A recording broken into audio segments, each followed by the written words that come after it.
So it's almost 4 a.m. and Cindy does not like to get up early, but I think I have a way to help her get up.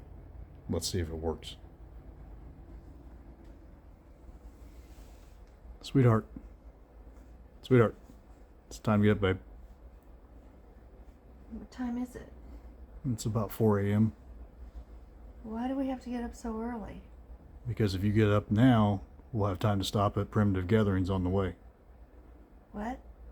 Primitive Gatherings, the sewing store in Larsen, Wisconsin that you love. Would you like to stop there? Yeah. Well, you gotta get up so we can go.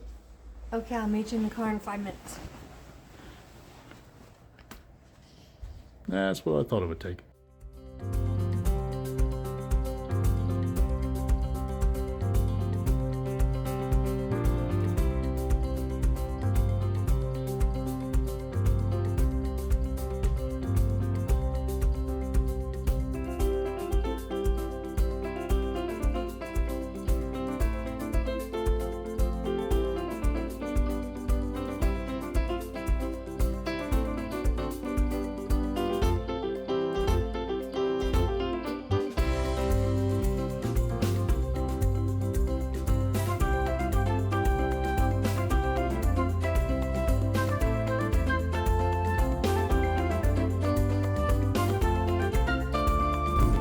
Good morning, everybody. We are on our way to Primitive Gatherings right now.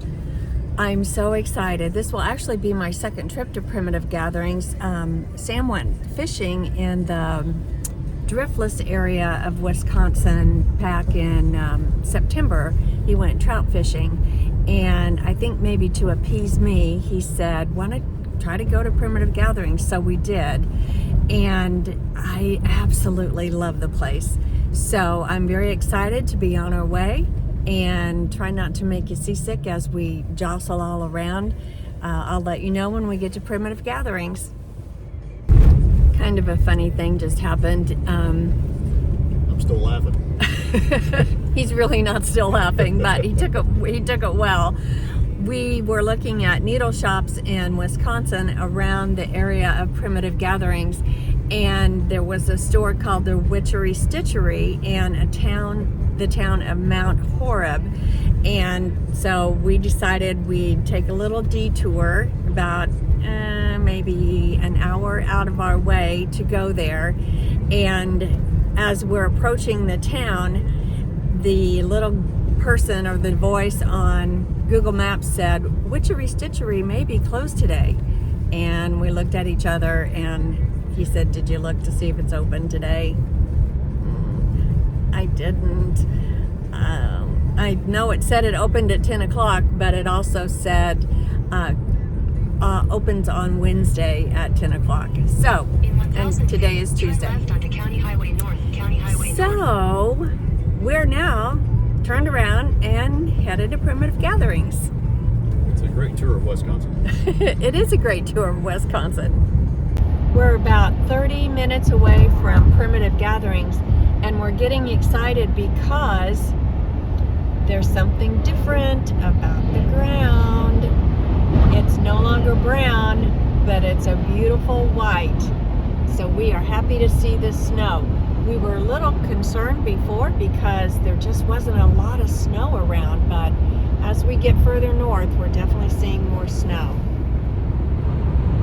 The reason why we're so excited about the snow is because the whole purpose of us coming up here was to ski. And we have a rooftop carrier full of cross-country skis and downhill skis. And I'm hoping we get to do both. And the more snow we see, the higher the chances are that we'll get to do both. An added bonus was when Sam woke me up this morning and said we were going to go to Primitive Gatherings. And I'm so excited about getting to do that. And one of the reasons why I love vacation with my husband is because he does surprises like this for me all the time, and I appreciate it very much. We just got off the interstate and we are approaching Primitive Gatherings, and it has turned into one of my favorite quilt shops. The facility is just absolutely beautiful on the inside. You can see, once we get up here a little bit closer, She has what's known as the gathering place. It's that building right there, and it sleeps 25 people. And then the retail store is right here on the end, and her warehouse is on the other end. If you're a quilter or you do wool applique, you're probably familiar with Lisa Bongean, the owner. She makes, she's a mode designer, quilt fabric, and then she also makes patterns, quilt patterns, and she does wool applique patterns as well. And this was her dream. She built this facility in 2020, and I think has just done a marvelous job. So you got to take your hat off to someone who has a dream like that and then is able to fulfill it. I'm going to go inside and do some shopping, and here's a really great thing. I still have my Primitive Gatherings reward card. Not only do I still have it, and I remembered it, and I knew where it was in my purse. So I was always ready to go in case I got the chance to go shopping here. So let's see what they've got.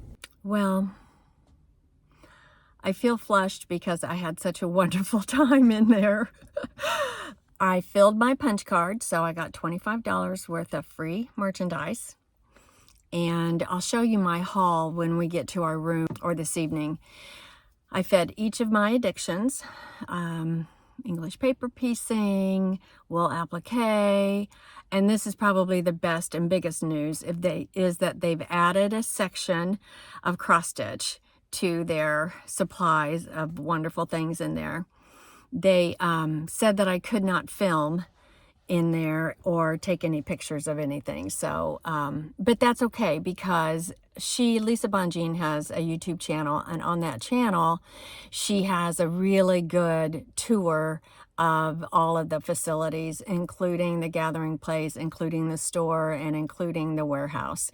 So she did a much better job than I could ever think of doing. So I would encourage you, if you're interested, to check that out. Just a marvelous, marvelous shop filled with marvelous, marvelous things. I recommend if you live close by and haven't been here, please do so, or make the drive to Larsen, Wisconsin, and check out what she's created because it's pretty awesome.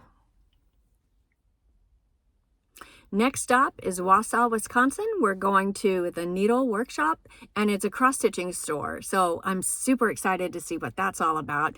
I've already contacted her. I called her on our way, and she said that she'd be happy to have us, and I can take pictures or maybe even tours. So let's see what that's all about. Okay, we've arrived. We are in Wausau, and Wausau, Wisconsin is a cute little town. And it looks like the quilting workshop is next door to the needle workshop. It's got a cute little mural on the side of the building. I'm excited to go in. We're inside Needle Workshop, and already I can tell she has a lot of different fabric, a great selection of fabrics, and looks like she's got her floss in the back of the store and patterns kind of intermixed between everything else. Like I had said when we pulled up, there's a quilt shop next door and the two buildings adjoined, so you can easily go from one side to the other to feed both addictions. Let's see what there is.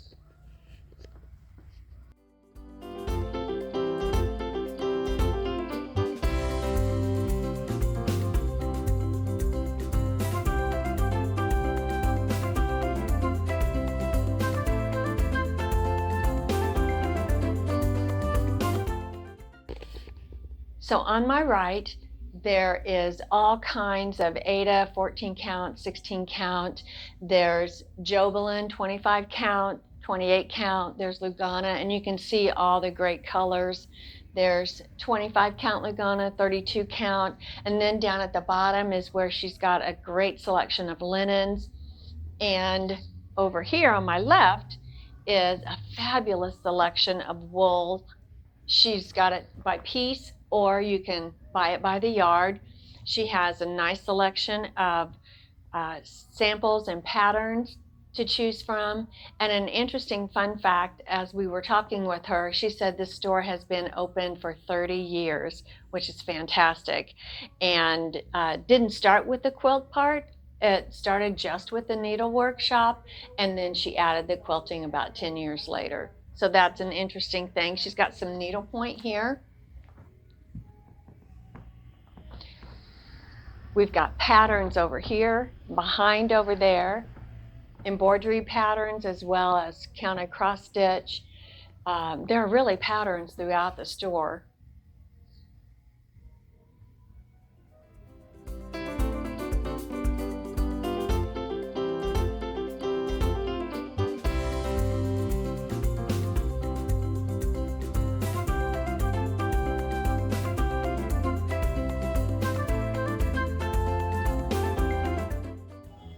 She has a big variety of floss. This is Classic Colorworks. You can see she's got several different carols of that.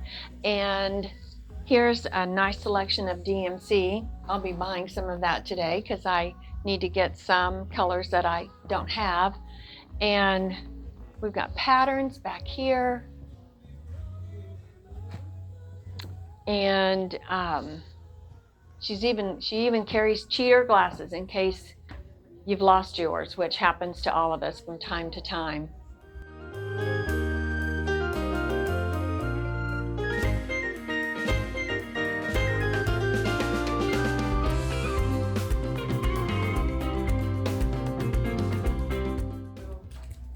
She's got a big selection of low volume cloth, and then a great selection of flannel back here on the wall. Just a nice selection of everything.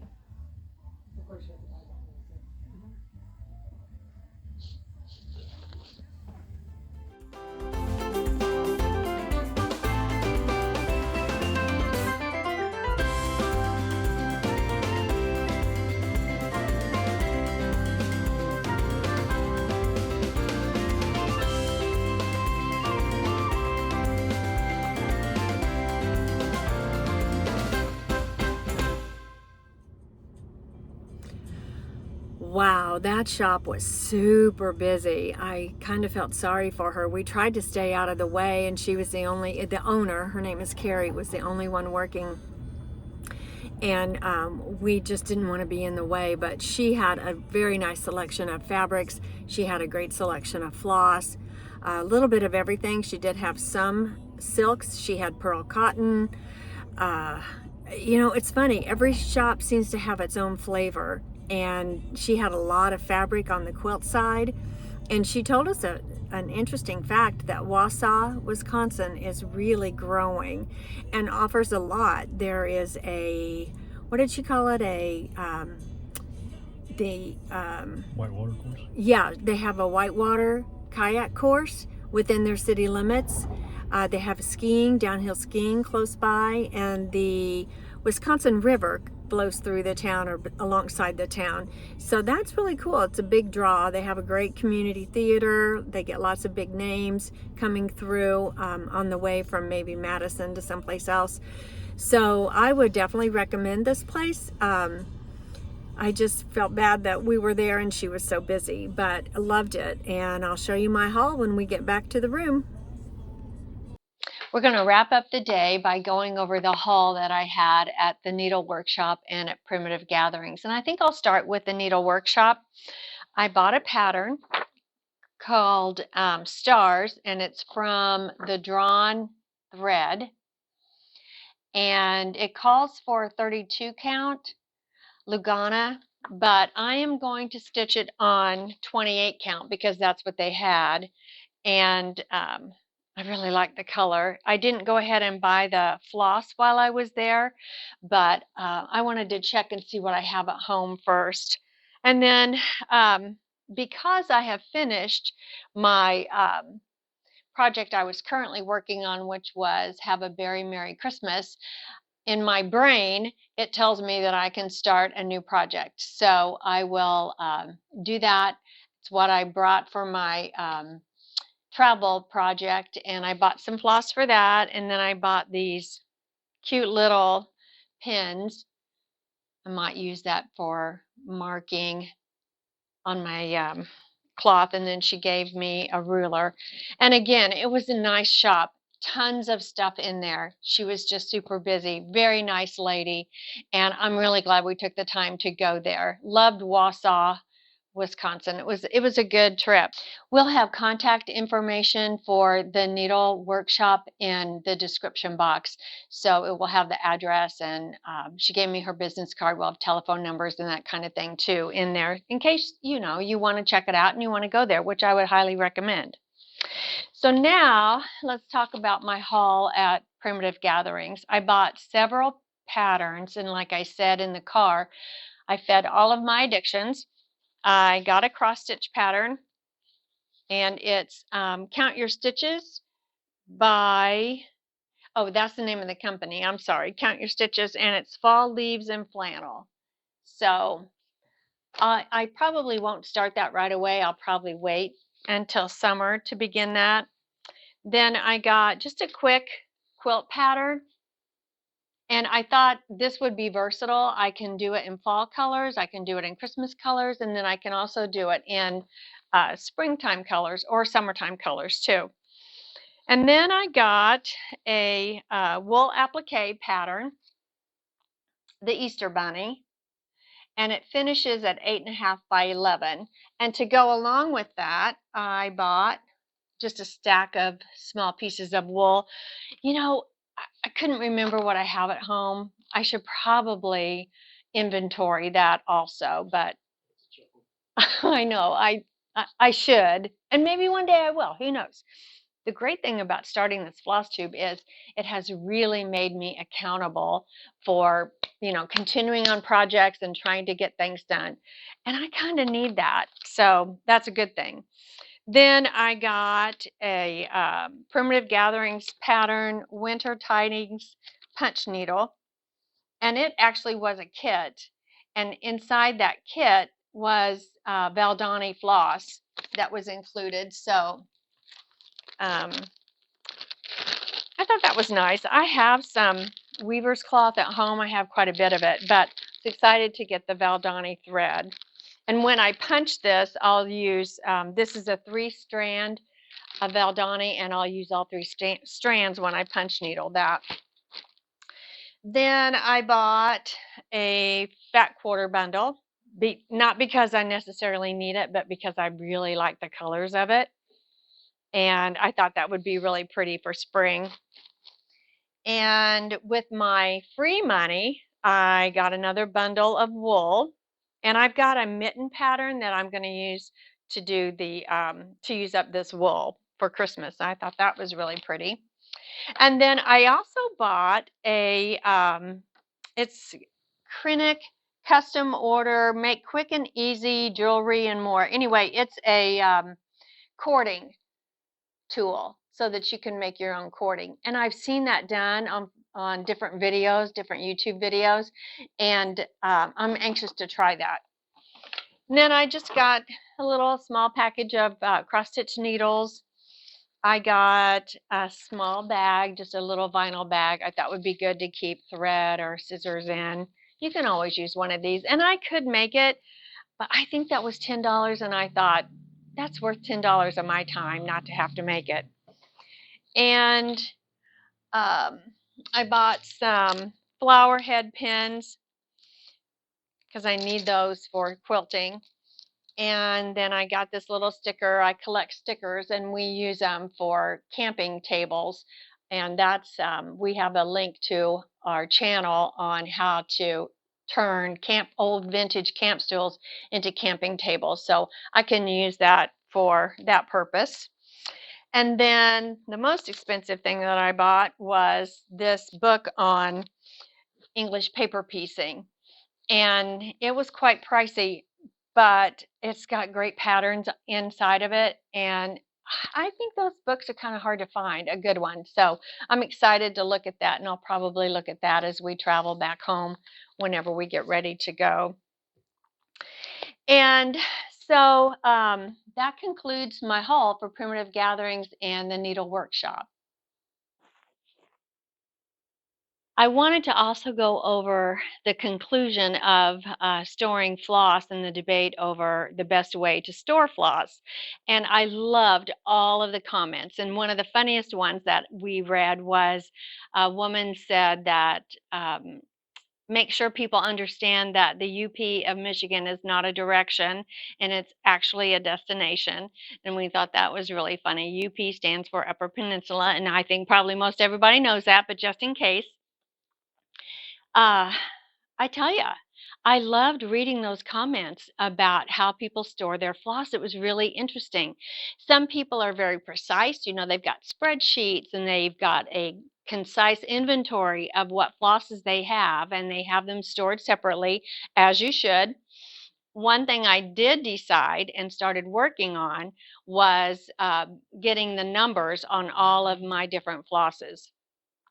And it was almost a tie, the number of people that use floss away bags versus the number of people that use bobbinators. So in conclusion to that, I can't really tell you the best way to store your floss because it just depends on what you like best. And the people that said they like floss away bags the best had reasons why they like floss away bags. And the people that did bobbinators had their reasons for loving bobbinators. So I know my first thing that I'm going to do is get the numbers on my floss so that I can easily go to what I need for a pattern. And Sunday, I started working on it. And I told my husband I was in embroidery floss Hades while I was doing it because it was really time consuming. I had my chart out and I was looking at the colors and trying to find the colors on the chart. And I'm a big fan of Big Ten basketball, and I had my favorite team was playing, and you can probably guess what that is. It starts with the letter I, and it's not Illinois, and it's not Iowa. And so I'd watch the game for a while and I'd work on my floss and I'd watch the game for a while until the game was over and my thought my brain was going to explode, and so I stopped. So I got to pick that back up again when we get back home. But uh, definitely that's a chore. And I loved it when people would comment and say, you know, I really need to work on my floss too. So I thought, well, maybe I'll help inspire them to get their floss inventoried because it's a job if you've got very much floss at all. And so as I was working on my floss and numbering it, I thought there is no rhyme or reason to this DMC as far as the numbering is concerned. And so because I want to be a lifelong learner, you know, keep my brain active, I did some research. And so I contacted Professor Google and looked up how does DMC number their floss. And it was a really kind of interesting story. So there was a Frenchman back in the mid 1700s, and his name was Jean Henry, I'm sure he called it John Henry Dolphus. And he married a gal named Anne Marie Mig, Mieg, I think is how she spelled it. And together they formed the DMC company. So the Dolphus and the Mig and the company was the name for, or the abbreviation caused the name of DMC. He was a textile entrepreneur, I guess you'd say. And Mrs. DMC became friends with a gal named Teresa Dilmont, who was from Austria. And she and her sister started an embroidery school, which I think is totally cool. And she left the embroidery school to open shops. And she had shops in London, she had a shop in Paris, she had a shop in Berlin. And she became very successful from that. And from her friendship with Mrs. DMC, she met Mr. DMC, and they partnered to make mercerized floss. And that's how embroidery floss, the DMC company, became popular. And they did very well until like the mid 1960s. And I think things went south. I don't think that they probably charged enough for their floss, because if you remember when I talked about being able to buy a skein of floss for 10 cents a skein, well, you got to sell a lot of floss to make a profit on 10 cents a skein. So they ended up selling the company, or that family ended up selling the company in, I think, 2016, and it's now a conglomerate now owns it. But they have the corner of the market. Now, things have changed quite a bit because now there are more companies that sell embroidery floss. But to think that they've been in business since the 1700s is pretty cool. And to think that a woman, that Teresa Dilmont, was instrumental in helping create embroidery floss is pretty cool. And she also wrote a book called The Encyclopedia of Needlework, and it was translated in 17 different languages. So I'm thinking she was pretty smart. So that was kind of neat to see. And so now you're a lifelong learner. You know, if you had a group of friends that wanted to do a day trip or a multi-day trip, actually, there are a lot of needle shops in the state of Wisconsin. I was amazed at how many there are. And there's lots of yarn shops, and of course, there are a ton of quilt shops too. So if you wanted to hit them all, you could very easily keep yourself busy for a few days. And I would just recommend that you pay attention to what days those shops are open, because they're not always open every day of the week. So I'm glad that my husband got me up early this morning and we got to fit in as much as we got to fit in, because it was a really fun day and I got to meet some very nice people, and I would highly recommend the state of Wisconsin as a destination for needle shops, quilt shops, and yarn shops. And so in conclusion, we'll see you soon and happy stitching.